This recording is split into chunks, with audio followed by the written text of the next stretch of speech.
Olá, eu estou de volta com as listas do Oscar e hoje eu trago um top 10 com os ganhadores de melhor direção nos anos 2000.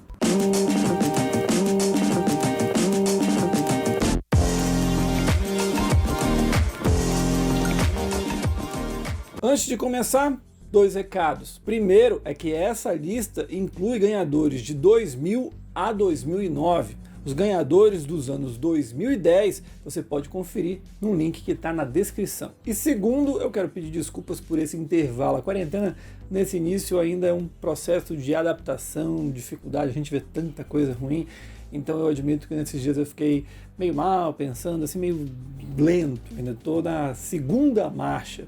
Mas tentar aqui fazer esses vídeos talvez me coloque um pouquinho mais animado, mais para cima, mais vivo, um pouco mais esperançoso de que esses tempos sombrios vão passar em breve, eu espero, ou que pelo menos não demore tanto assim. Espero que todo mundo que assiste o canal, que acompanha, que é inscrito, esteja bem, se cuide, lave as mãos, álcool em gel, todos os cuidados na hora de sair de casa e que a gente passe por essa bem melhor. E vou tentar, como eu já disse, vídeos sempre às segundas e sextas-feiras, meio-dia aqui no canal. Então se inscreve para você não perder nenhum deles. Então vamos começar esse top 10 com o pior ganhador do Oscar de direção nos anos 2000.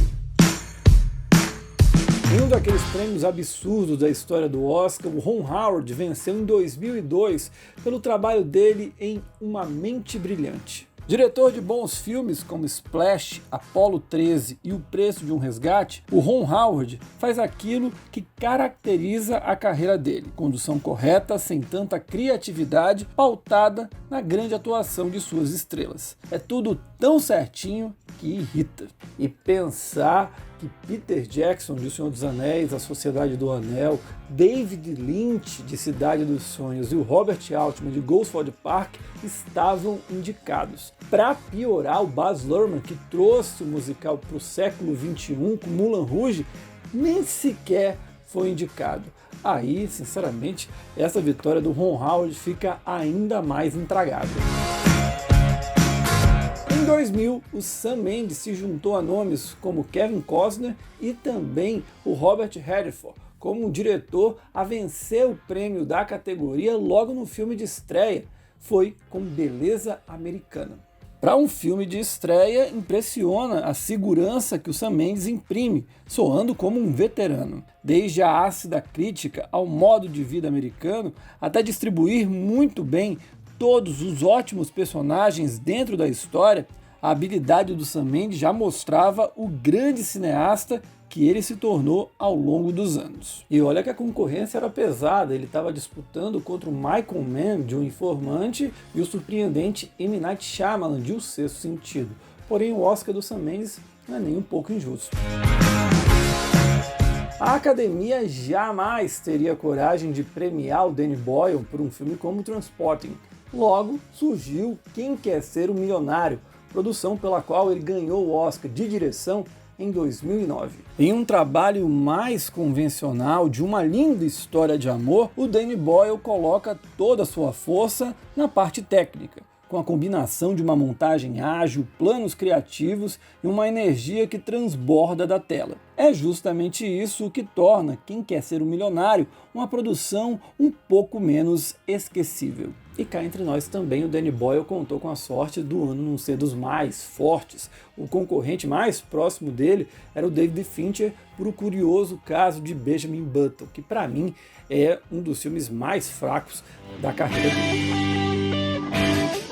O cara faz Taxi Driver, Toro Indomável, Os Bons Companheiros e ganha o Oscar por Os Infiltrados? Pois é, esse foi o caso do Martin Scorsese no Oscar em 2007. Remake do sul-coreano Conflitos Internos, Os Infiltrados traz o Scorsese dentro do ambiente seguro dos filmes de máfia. Tudo com muita violência, rock, velhos e novos parceiros palavrões e visões das bases da sociedade americana. Se a gente for pegar a carreira do Scorsese dos anos 2000 para cá, Os Infiltrados, por exemplo, está abaixo de obras como O Aviador, O Lobo de Wall Street, Silêncio e, recentemente, O Irlandês. Mesmo assim, também não dá para dizer que é um filme ruim. É competente, é divertido, mas perto desses filmes está bem abaixo. Mesmo assim, cara, esse Oscar é muito legal porque foi o primeiro de um dos maiores, se não o maior diretor da história do cinema americano. Não dava mais para adiar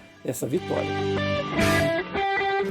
Tinha tudo para dar errado. Ridley Scott com favorito a melhor filme, Gladiador, e ele com 2 indicações ao Oscar, que poderia dividir votos. Porém, o Steven Soderbergh não quis nem saber e faturou o prêmio em 2001 com Traffic. O maior mérito do Soderbergh é a capacidade de coesão de unir tantas tramas complexas em uma história muito bem organizada, sobre um tema tão denso como o tráfico de drogas nos Estados Unidos. Mesmo com ótimos filmes na carreira como Sexo, Mentiras e Videotape, 11 Homens e um Segredo e Contágio, Traffic é a obra mais completa do Soderbergh. O Clint Eastwood venceu o primeiro Oscar da carreira em 1993 com o faroeste Os Imperdoáveis. 13 anos depois, ele voltou a vencer o prêmio ao ganhar por Menina de Ouro. O estilo clássico do Clint casa bem com uma história de superação tradicional e cresce de forma assombrosa na reta final. A elegância na condução e a objetividade da história mostram como, muitas vezes, a simplicidade vale mais do que 1000 planos mirabolantes. Vale lembrar que o favorito era o Scorsese por O Aviador, porém o Clint Eastwood, pela consistência do trabalho, pela qualidade que ele tem em Menina de Ouro, acabou tomando a dianteira e venceu o Oscar.